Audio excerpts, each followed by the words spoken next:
I do or die. I'm alive. Do or die. I'm alive. I do or die. My mind stretched out on the canopy. My dreams getting bigger than you and me. I'm alive. I do or die. Taking a leap, now I'm evergreen. My dreams getting bigger than you and me.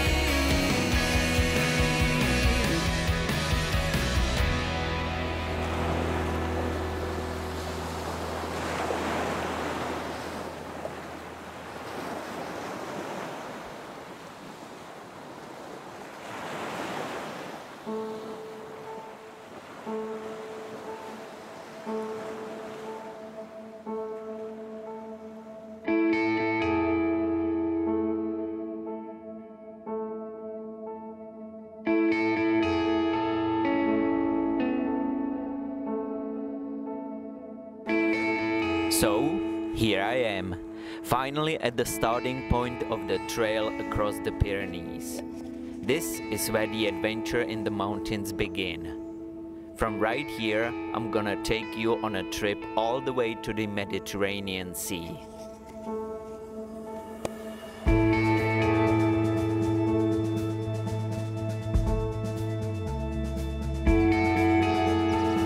But this is not the only place where you can start or end your through hike across the Pyrenees.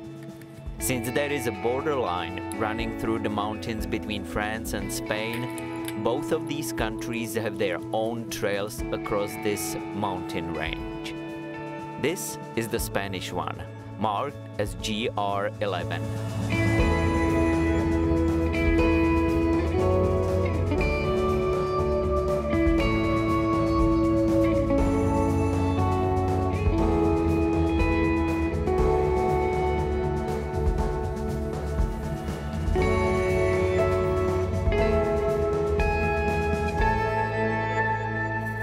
This is the French starting point of the trail across the Pyrenees, marked as GR10. And you might be wondering, why am I here on my bicycle? It's simple. I decided to ride my bike all the way to the French town of Saint-Jean-Pied-de-Port because I love variety of travel and because the low hills at the beginning of the mountain range allow it. Which means that you can get away faster from these crowded places by the ocean and you can still follow the trails of your choice.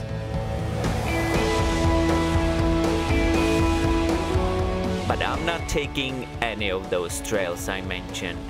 I want to travel on my own unique trail that combines beauty of both and for now is a little bit of mystery to me. And the first stop on the way is the popular peak called Rhune.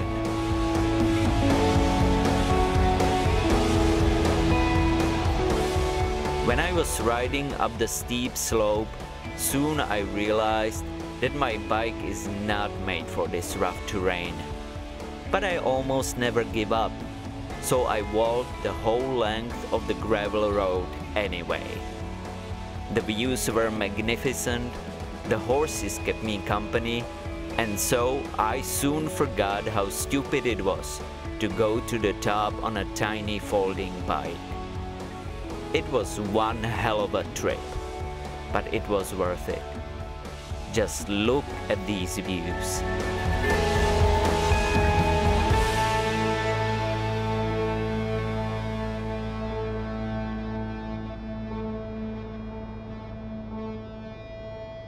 I know it doesn't look like it, but this mountain holds an iconic place in Basque culture.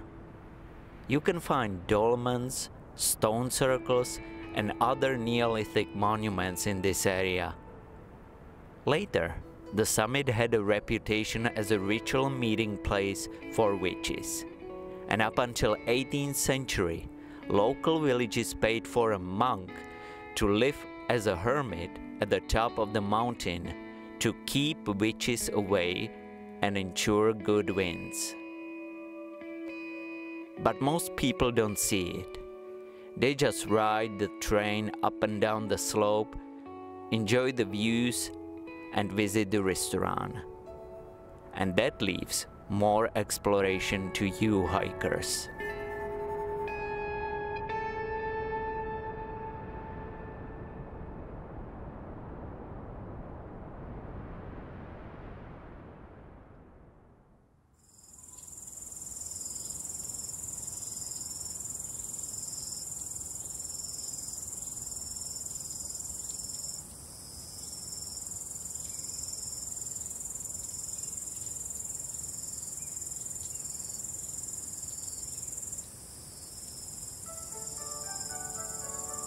When I travel, I don't have a rigid plan to stick to. I think that schedules belong to workplaces and not to travel. So when I saw an interesting silhouette of a peak south of the one I was standing on yesterday, I told myself that I would like to climb it. My map told me its name, and since it was not located far away from the ridge on the border, you could think of it as an alternative to the crowded Rhune.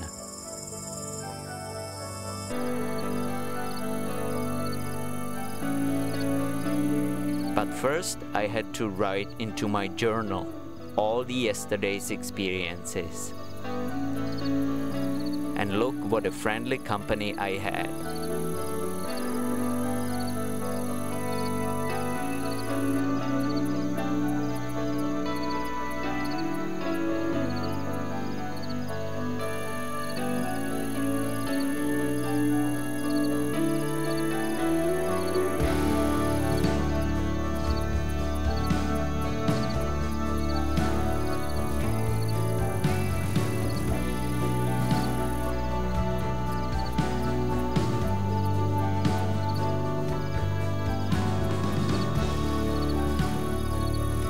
After evening shower, canned dinner, and good night's sleep, I was ready to climb the next peak.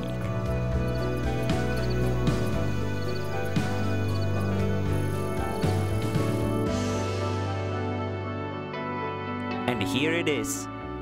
The hike all the way to that little hermitage on the top, which was built in 17th century, is not difficult at all. Only during my climb it was so hot that I could not believe it was still the month of May. Nevertheless, the views of the Basque country were magnificent, and you can get them on any trail you choose.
Back in the saddle and back by the border heading east.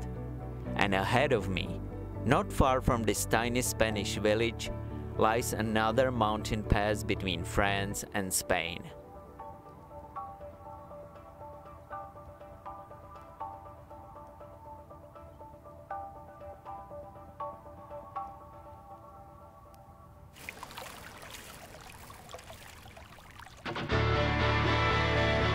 On this road, I could feel like a competitor in the famous Tour de France, which has been run here several times, but I don't. Instead of sprinting to the top, I enjoy the views of the surrounding mountains. And what a view it is!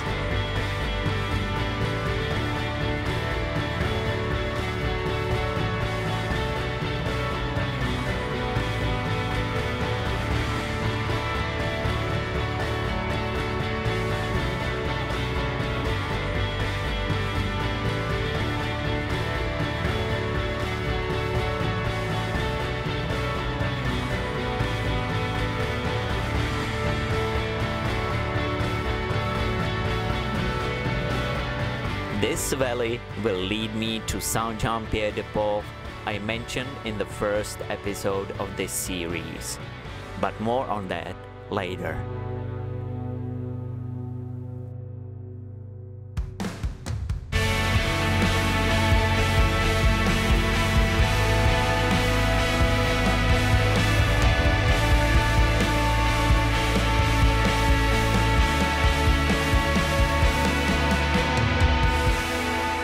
Don't forget to subscribe to my YouTube channel to support production of more videos. Thanks for watching and see you next time.